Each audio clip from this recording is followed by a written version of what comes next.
నమస్తే. ఈరోజు మనతో చాలా విశిష్టమైన వ్యక్తి ఉన్నారు. 2 తెలుగు రాష్ట్రాలకి సంబంధించిన మెగా ఫ్యామిలీ అందరికీ ఈరోజు పండగ కానుంది.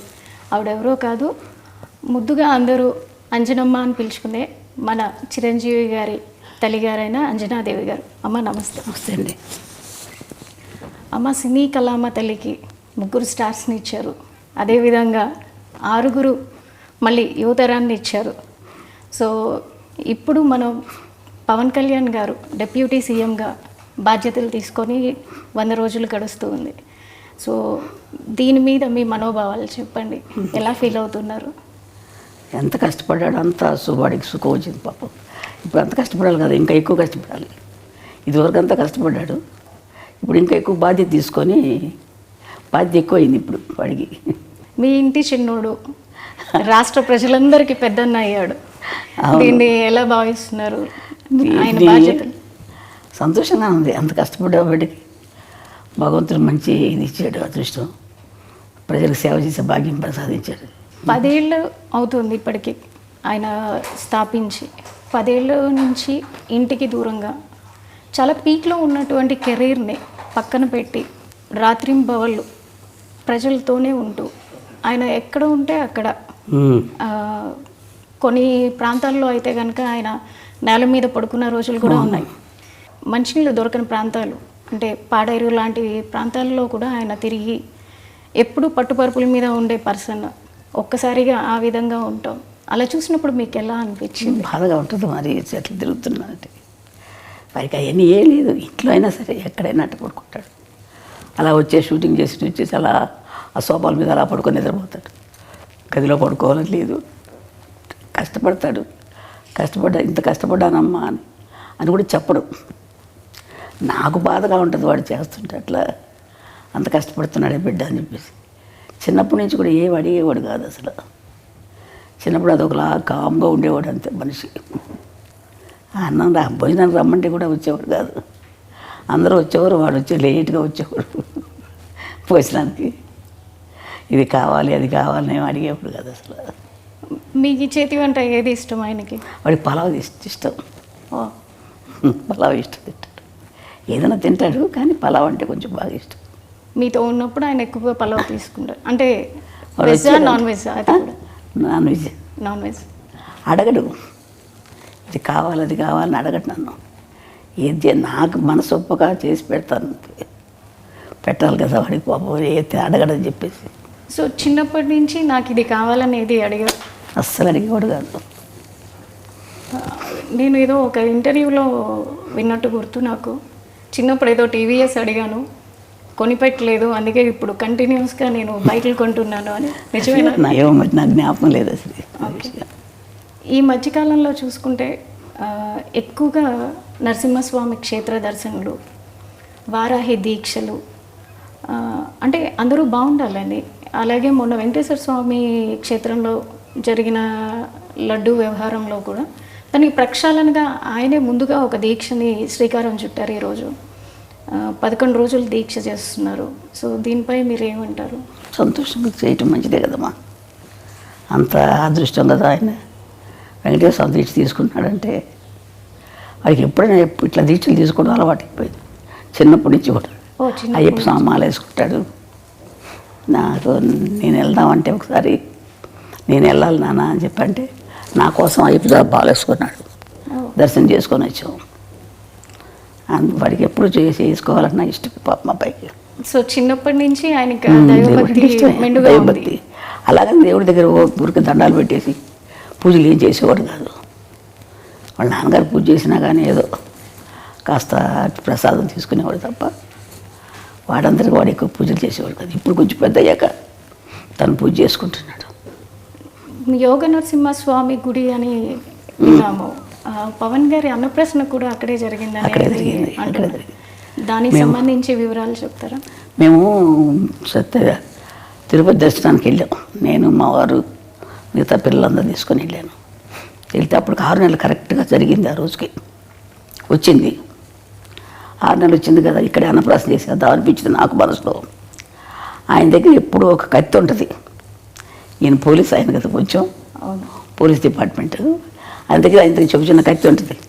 ఆ కత్తి పెట్టి ఏదో పుస్తకాలు ఉంటే పెట్టి దేవుడి ప్రసాదం ఇచ్చారు. వెంకటేశ్వర ప్రసాదం. ఆ ప్రసాదం పెట్టి అక్కడే యోగనరసింహ స్వామి దగ్గర పడుకోబెట్టేసి చేశాను. చూసి పడుకోబెట్టి ఇక్కడ చేసేద్దామంటే అని అన్నాను ఆయనతోటి, మా వారితోటి. ఇంకా అంతకంటే అదృష్టం ఏముందిలే అని చెప్పి వాళ్ళకి చేశాను.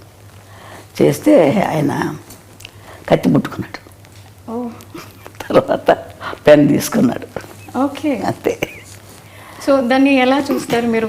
కత్తి పట్టుకున్నవారు కాబట్టి దాన్ని మీరు ఎలా భావించారు ఆ రోజున? ఏముంది, ఏం భావించాను, చాలా కోపంతో వచ్చిపోతాడు పిల్లడు. ఏదో ప్రజలకి ఏదో చేస్తాడని చెప్పి అనుకున్నాను నేను. అంటే సో అప్పుడే ఊహించారు మీరు ఊహించాను. కత్తి ఏదో చేస్తున్నాడు, కత్తి పట్టుకున్నాడు, ఏదో చేస్తాడు అనుకున్నాను. మరి పెన్ను పట్టుకున్న దానికి ఏమనుకున్నారు? అది చదువు తక్కువే వస్తుంది అనుకున్నాను. పెన్ను పడుకు వెనక రెండోసారి కదా చదువు. ఇది కష్టపడి పని చేస్తాడు, ప్రజల కోసం చేస్తాడు, ఏదైనా చేస్తాడు అనుకునేదని. కోపంగా అందరినీ రక్షించడానికి చేస్తాడు అనుకున్నాను. అంటే వాళ్ళ నాన్నగారు బాగా తిరుగుతారులేండి. ఆయన కూడా పోలీస్ డిపార్ట్మెంట్ కదా. ఆయన బుద్ధులన్నీ ఉన్నాయి ఆయనకి, ఆయన గుణాలే ఉన్నాయి ఈయన కూడా. కొంచెం తిరగటం, కోపం అన్నీ ఉన్నాయి. ఆయన కూడా అట్లా తిరిగేవారు. ఆయన ప్రభావం ఆయన మీద చిన్నప్పటి నుంచి ఉండేదా? చిన్నప్పటి నుంచి వాళ్ళ నాన్నగారితో బాగా ఎక్కువ ఉండేవాడు. అటాచ్మెంట్ ఎక్కువ. లాస్ట్ కదా వాళ్ళ నాన్నగారు లాగా ఉంటాడు బుద్ధిగా. ఎక్కువ తిండి గురించి కానీ ఎక్కువ మాట్లాడు, మితంగా మాట్లాడతాడు, మితభాషి. అందుకని వాళ్ళ నాన్నకి ఇష్టం ఈ కొడుకు అంటే ఎక్కువ. అంటే అలాగని వాళ్ళ మీద లేకుండా లేదు. వీడు కొంచెం కామ్గా ఉంటాడు ఇంట్లో కూడా.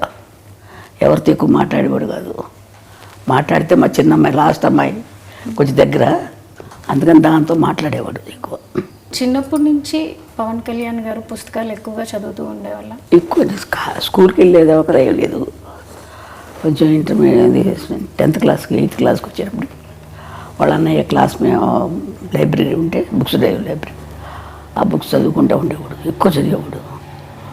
ఎందుకు ఎక్కడికి వెళ్తే చదువుతున్నానమ్మా అనుకునేవాడు, అనేవాడు అంతే. ఆ తర్వాత పెద్దయ్యాక కూడా అదే బుక్స్ అదే అలవాటు వచ్చేసింది. ఇప్పటికి కూడా పుస్తకాలు ఇంట్లో పెట్టుకొని చాలా పెద్ద పుస్తకాలు. వాళ్ళ నాన్నగారు కొంచెం చదివేవారు పుస్తకాలు. అవి వాళ్ళ నాన్నయ్య అలవాటు అయిపోయి బాగా అయ్యి అది ఎక్కువ చదువుతూ ఉంటాడు. తర్వాత నాకు తెలియదు ఎన్ని పుస్తకాలు ఉన్నాయి. మొన్న చూస్తే నేను ఇంట్లో ఇన్ని పుస్తకాలు ఉన్నాయి, ఎక్కడ అవన్నీ చదివి అందుకని ఇంత ఇది వచ్చిందేమో వీడికి ఆలోచన అనుకున్నాను నేను. చిన్నప్పుడే అనుకున్నారా పెద్దయ్యాక ఏమవుతారు అనేది? నేను అంత ఆలోచించలేదమ్మా, ఊహించలేదు. ఇలా అవుతారని అయితే అస్సలు అనుకోలేదమ్మా. నేను ఎవరి గురించి నేనేమో అనుకోను. వాళ్ళ అదృష్టాన్ని బట్టి జరుగుతుంటుందమ్మా. ఇంట్లో ఎక్కువ ఎవరితో అటాచ్మెంట్ ఉంటుంది? చిరంజీవి గారితో. ఆయన చిన్నప్పుడు వాళ్ళ అన్నయ్య బాగా దగ్గర తీసి ఒక చిన్నపిల్లడు, ఇప్పుడు ఎక్కువ ఈ చిన్నవాడు కదా, ఆయన ఎత్తుకొని ఫోటోలు తీసుకోవడం, వాళ్ళ అన్నయ్య తమ్ముడిని చాలా జాగ్రత్త బాగా చూసుకునేవాడు. తమ్ముడు అంటే పెద్ద ఆయన. అట్లాగే పెద్ద అయినా కానీ వాళ్ళ అన్నయ్య వదిన ఇప్పటికీ వాళ్ళ అన్నయ్య వదినతో అంటే మేము నెల్లూరులో ఉండేవాళ్ళం. మా వారికి జాబ్ అక్కడ. ఇంకా అందుకని మాకు ట్రాన్స్ఫర్లు అయ్యాయి. అందుకని పిల్లలు చదువులు సరిగ్గా ఉండవని చెప్పేసి నేను తీసుకెళ్ళిపోతానమ్మా అన్నాడు మా పెద్ద అబ్బాయి. కళ్యాణ్ బాబుని తీసుకెళ్తాను, అక్కడ చదివిస్తానని. అందుకని పంపించాను మెడ్రాస్కి. కళ్యాణ్ గారికి మీరు అన్నప్రసన్న ఇప్పుడే పేరు పెట్టి ఉంటారు కదా, చిన్నప్పుడు పెట్టిన పేరు పవన్ కళ్యాణ్ అయినా? లేదు, కళ్యాణ్ కుమార్ అని పెట్టాం. శ్రీ కళ్యాణ్ కుమార్ అని పెట్టాం. ఆ తర్వాత పవన్ అని ఎవరో పెట్టారంట, నాకు తెలియదు అది. ఇప్పుడు అన్నప్రసన్న చేసినప్పుడు మీరు ఖచ్చితంగా ఏదో సాధిస్తాడు అని అనుకున్నారు కదా. 10 ఏళ్ళు అవుతుంది పార్టీని స్థాపించి. దానికన్నా ముందు ప్రజారాజ్యంలో అన్నగారితో ఉంటూనే అక్కడ యూత్ వింగ్ చూస్తూ అప్పుడు ప్రజల్లోనే మమేకమై ఉన్నారు. అప్పటికే ఆయన సినిమాల్లో ఒక చేస్తున్నారు, కొంచెం ఎదుగుతూ ఉన్నారు. అంటే మళ్ళీ పార్టీల వైపు మొగ్గుతున్నప్పుడు మీరు ఎలా భావించారు?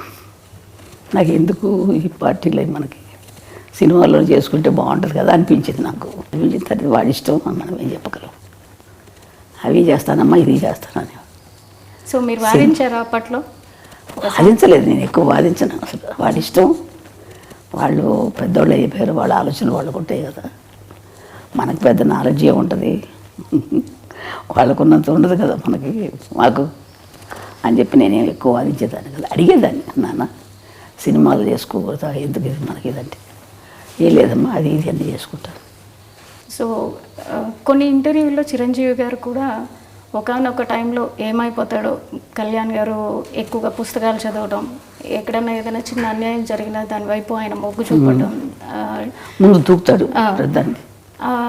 అది చూసిన తర్వాత నేను ఒకానొక టైంలో ఎక్కడ ఒక రెబల్ అయిపోతారో అని భయపడిన రోజులు కూడా ఉన్నాయి అన్నారు.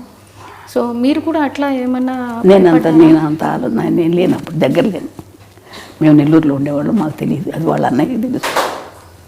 సో ఇప్పుడు ఎట్లా చూస్తున్నారు అంటే ఈ 10 years ఫ్యామిలీని వదిలేసి ఆయన ఉండి కష్టపడి ఇప్పుడు డిప్యూటీ సీఎంగా ఉండి వచ్చిన వెంటనే ఆయన మార్క్ ఎక్కడైనా చూపిస్తారు. మొన్న వరదల్లో చూసుకుంటే కనుక వచ్చిన రోజే ఆయన వచ్చిన వెంటనే ఇమ్మీడియట్ యాక్షన్ చూపించారు.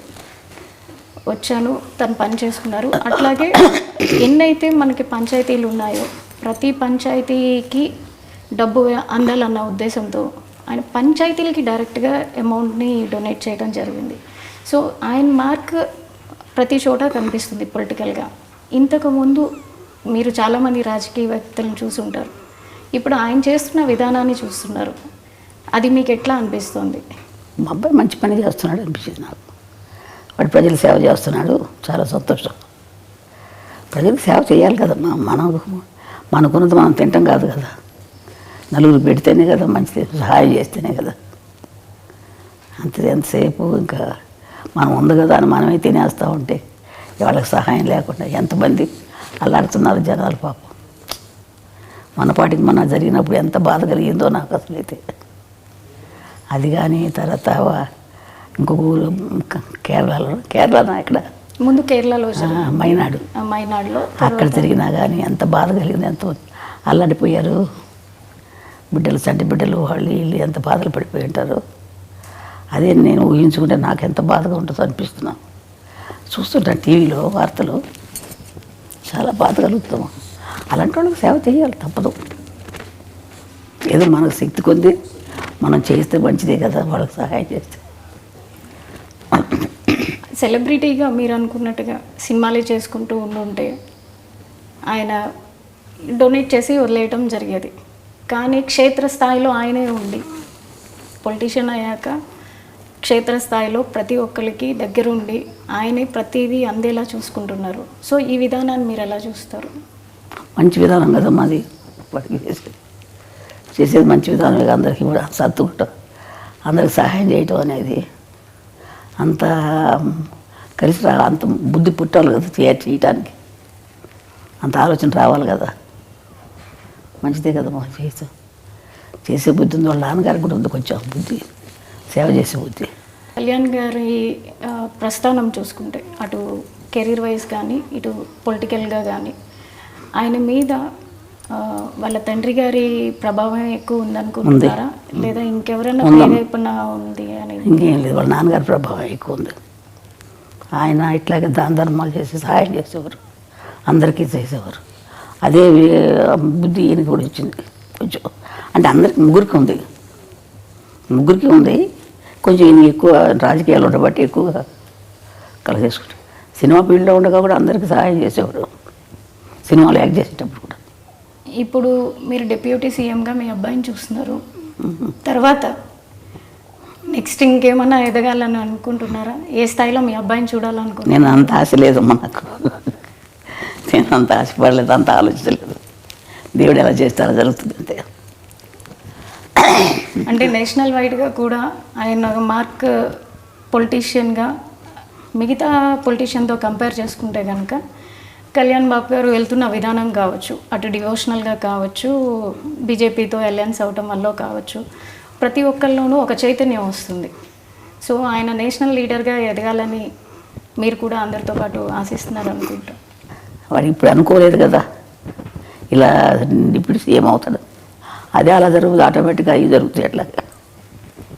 అంతే కదా, మనం ఆలోచించేది కొద్దిగా జరగవు కదా. దేవుడు ఎట్లా చేసుకుంటారు, భగవంతుడు ఎట్లా చేస్తాడు అట్లా చెప్తాడు. పవన్ కళ్యాణ్ గారు వారి తండ్రి గారైన వెంకట్రావు గారి నుంచి చాలా వరకు ఆయన బుద్ధులే క్యారీ ఫార్వర్డ్ అయినాయి అని మీరు చెప్పారు. అదేవిధంగా ఆయన వెళ్ళే పద్ధతిలోనే కళ్యాణ్ గారు కూడా ఎక్కువగా వెళ్తూ ఉంటారు. కళ్యాణ్ గారికి చిన్నప్పుడు వారి తండ్రితో ఏ విధమైనటువంటి బాండింగ్ ఉండేది? మా ఆయన ఎక్కువ ఆయనతోటి బాగానే ఉండేవాడు. చిన్నప్పుడు కొంచెం పట్టుదల ఎక్కువ పిల్లడికి. ఏదైనా సరే నాకు ఇది కావాలంటే కావాలంతే, చెయ్యాలనుకుంటే చేస్తాడు. ఆ పట్టుదల ఉంది. ఒకసారి మా అమ్మగారు ఊరు మా మొగల్తూరు, వెస్ట్ గోదావరి మొగల్తూరుకి ఆయన నేను తీసుకెళ్తానని చెప్పి ఆయన వెళ్తున్నారు. మా అమ్మ వాళ్ళ ఇంటికి వెళ్తుంటే ఈయనకి రమ్మని చెప్పారు. అందరం వెళ్దాం అనుకుంటే ఆ రోజు ఇంకెందుకులే ఇప్పుడు వెళ్తాం అని చెప్పేసి మానుకోవాల్సి వచ్చింది. ఏదో కొంచెం కారణాల వల్ల మానుకున్నా. అంటే కాదు నాన్న, వెళ్ళాల్సిందే వెళ్ళాల్సిందని చెప్పి పట్టుబట్టాడు. చెప్తుంటే వినేవాడు కాదు, మొండికి ఎత్తేసేవాడు. చెల్లాలి తప్పదు నాన్న, తీసుకెళ్తాను. వద్దురా నాన్న, తర్వాత వెళ్దాం మనం అంటే ఇన్నే వచ్చి అమ్మ కొట్టారు. కొట్టిన తర్వాత అప్పుడు మానేశాడు. పట్టుదల ఎక్కువ చిన్నప్పటి నుంచి కూడా. ఇది చెయ్యాలంటే చేసేసేవాడు అంతే. మరి మా ఫోన్లే ఎందుకులే అని ఊరుకోడు. ఇప్పుడు అదే పట్టుదల వచ్చింది అడుగు. ఏదైనా చేయాలని కూడా చేస్తాడు. అదే పట్టుదల ఇప్పుడు ఈ స్థాయికి రావడానికి కారణమవుతుందని మేము కూడా అంతే నమ్ముతున్నాం. ఇప్పుడు చంద్రబాబు నాయుడు గారు జైల్లో ఉన్నప్పుడు కూడా ఆయన ఫ్లైట్లో రానినప్పుడు బై రోడ్ వచ్చారు. బై రోడ్ ఆపినప్పుడు కూడా ఆయన అక్కడే రోడ్డు మీద పడుకున్నప్పుడు చాలా బాధ కలిగిందమ్మా. ఎందుకు ఈ బాధలని మనకు అనిపించేసింది. రోడ్డు మీద పడుకున్నాడు కదా, అబ్బా చాలా బాధ కలిగింది నాకు. ఎందుకు ఈ బాధలు, రోడ్డు మీద అలా పడుకోవాలా అని అనిపించేది. రాదు కార్లలో ఇచ్చేవాడు కాదు, నడిచిలేవాడు. అవును, కానీ సక్సెస్ చూసాక ఎట్లా అనిపించింది? ఆనందం, సంతోషంగా ఉంటుంది. అవన్నీ వాడి కష్టానికి తగ్గ ఫలితం జరిగింది. భగవంతుడు మంచి ఫలితం ఇచ్చాడు అని చెప్పి అనుకుంటాడు. వాడు కష్టపడ్డాడు, మంచి జీవితం ఇచ్చారు. వాడు ఇప్పుడు ఇంకా ఎక్కువ కష్టం ఇచ్చాడు. అప్పుడు కంటే ఎక్కువ కష్టం, ఎక్కువ బాధ్యతే కదా. మీరు ఇంకా పవన్ కళ్యాణ్ గారు ఉన్నత శిఖరాలకి వెళ్ళాలని కోరుకుంటున్నారు కదా. ఎవరికైనా ఏ తల్లిదైనా మంచి వృద్ధిలోకి రావాలని ఉంటుంది కదమ్మా. ఏ తల్లిదండ్రులైనా కోరుకుంటారు కదా బిడ్డలు మంచి వృద్ధిలోకి రావాలి. అదేవిధంగా నాకు కూడా ఉంది, బిడ్డలు మంచి వృద్ధిలోకి రావాలి, బాగుండాలని. అదే నేను కూడా కోరుకుంటున్నాను ఆ విధంగా నేను. సరే అమ్మా, థ్యాంక్ యూ సో మచ్. మీ సమయాన్ని మాకు ఇచ్చి తల్లి పవన్ కళ్యాణ్ గారి గురించి తెలియని విషయాలన్నీ మాకు తెలియజేసినందుకు ధన్యవాదాలు. సరే తల్లి.